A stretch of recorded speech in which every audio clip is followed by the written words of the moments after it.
नमस्कार दोस्तों, स्वागत है एक बार और आपके अपने इस YouTube चैनल में, जिसमें हम बात करते हैं BSNL, MTNL और VRS से रिलेटेड सारी जानकारी के बारे में, जो कि आपको समय रहते पता होना बहुत ही ज़रूरी है। वीडियो की शुरुआत करने से पहले हर बार की तरह एक अपील, यदि आप हमारे चैनल पर हैं नए तो नीचे दिए गए सब्सक्राइब बटन को एक बार ज़रूर क्लिक कर लें, ताकि नोटिफिकेशन की फॉर्म में आपको हमारे वीडियो डायरेक्टली आपकी मोबाइल स्क्रीन पर प्राप्त होते रहें और आप रहें हर खबर के साथ।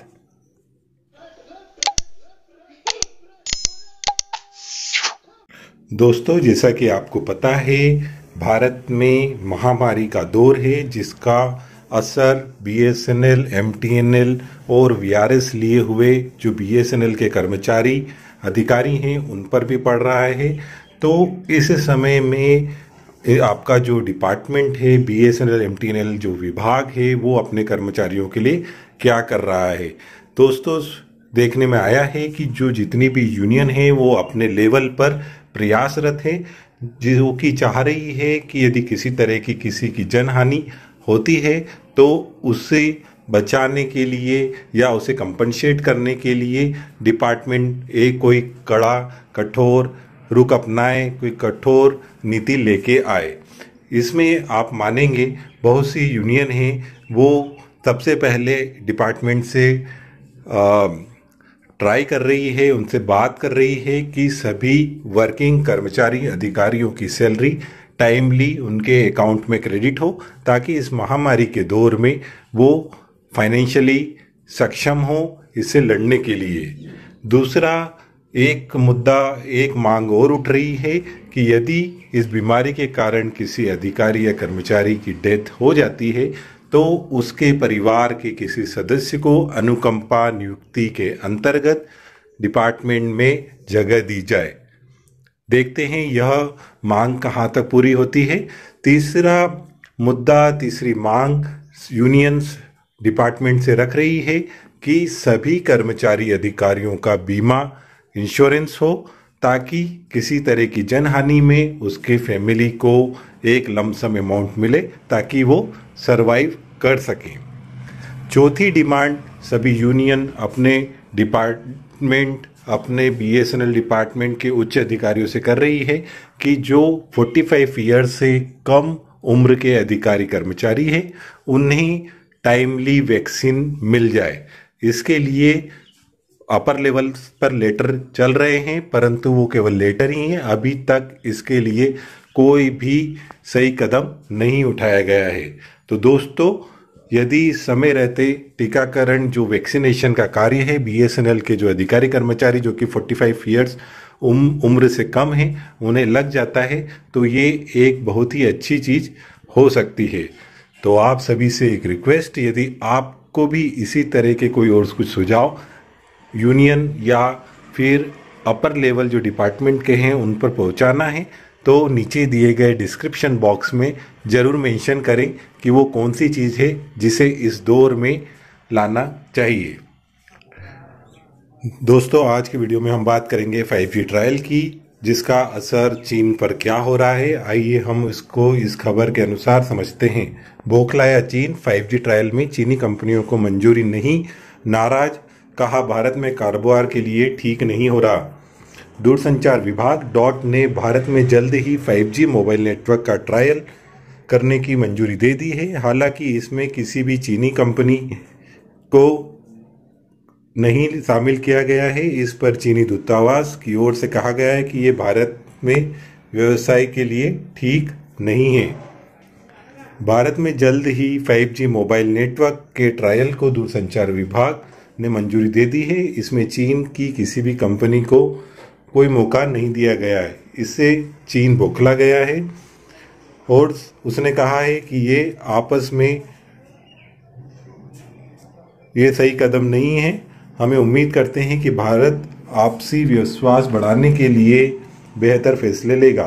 साथ ही कहा कि चीनी कंपनियों को 5G मोबाइल नेटवर्क के ट्रायल की इजाज़त नहीं देना भारत में व्यवसाय के लिए ठीक नहीं है।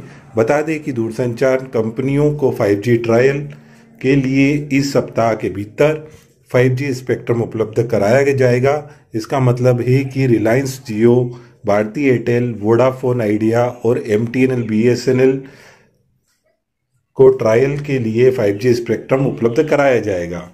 माह के लिए 5G स्पेक्ट्रम का होगा ट्रायल। 6 माह के लिए ये स्पेक्ट्रम का ट्रायल होगा। टेलीकॉम कंपनियों को अगले 2 से 3 दिनों में स्पेक्ट्रम उपलब्ध करा दिया जाएगा। ये कंपनियां ओरिजिनल इक्विपमेंट मैन्युफैक्चरर और तकनीकी प्रदाता कंपनियां जैसे एरिक्सन, नोकिया, सैमसंग और सी डॉट के साथ गठजोड़ करेगी। यही नहीं, रिलायंस जियो इन्फोकॉम स्वदेशी तकनीक के साथ 5G मोबाइल नेटवर्क का ट्रायल करेगी। मोबाइल उपभोक्ताओं को बहुत जल्द बहुत तेज गति से चलने वाले 5G नेटवर्क की सेवा मिलने जा रही है। दूरसंचार विभाग ने कहा कि टेलीकॉम कंपनियों को 6 माह के लिए 5G स्पेक्ट्रम का ट्रायल करने की इजाज़त दी जा रही है। इस अवधि में वे 2 महीने भी शामिल होंगे, जिसके लिए जरूरी उपकरण की खरीदी और सेटिंग की जिसमें आवश्यकता होगी।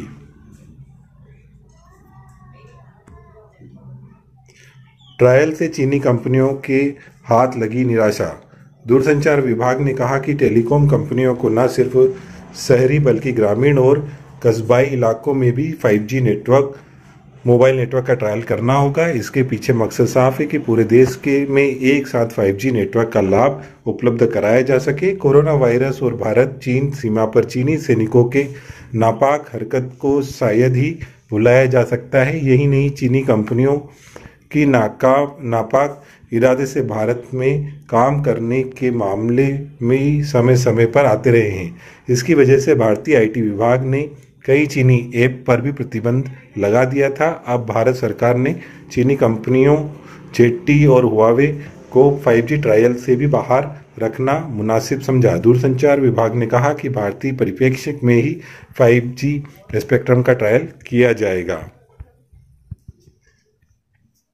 व्यावसायिक इस्तेमाल किया तो होगी कार्रवाई। विभाग ने यह भी साफ कर दिया है कि 4G की तुलना में 5G से 10 गुना ज़्यादा गति से डाउनलोड किया जा सकेगा। साथ ही स्पेक्ट्रम की एफिशिएंसी भी 3 गुना ज़्यादा होगी। दूरसंचार विभाग ने कहा है कि 5G ट्रायल अलग नेटवर्क में किया जाएगा, न कि मौजूदा नेटवर्क में। 5G नेटवर्क का ट्रायल गैर व्यावसायिक आधार पर किया जाएगा। उम्मीद की जा रही है कि 1800 मेगाहर्ट्ज, 2500 मेगाहर्ट्ज के साथ 800 मेगाहर्ट्ज और 900 मेगाहर्ट्ज बैंड पर 5G नेटवर्क कवर होगा। कंपनियों को 700 मेगाहर्ट्ज पर भी ट्रायल करने के लिए स्पेक्ट्रम उपलब्ध कराया जाएगा। टेलीकॉम कंपनियों को स्पष्ट निर्देश दिए गए हैं कि वे इन एयरवेव्स को सिर्फ ट्रायल के लिए इस्तेमाल करेंगे। अगर वे इसका व्यावसायिक कामकाज के लिए इस्तेमाल शुरू करते हैं तो इसे शर्त का उल्लंघन माना जाएगा और उन पर गंभीर कार्रवाई भी की जा सकती है। दोस्तों, यदि आपने हमारा चैनल अभी तक सब्सक्राइब नहीं किया है तो नीचे दिए गए सब्सक्राइब बटन और बेल आइकन को जरूर क्लिक कर लें। साथ ही वीडियो को लाइक शेयर करना ना भूलें, क्योंकि आपके लाइक शेयर करने से ही हमें नए वीडियो बनाने की प्रेरणा मिलती है। जय हिंद, जय भारत।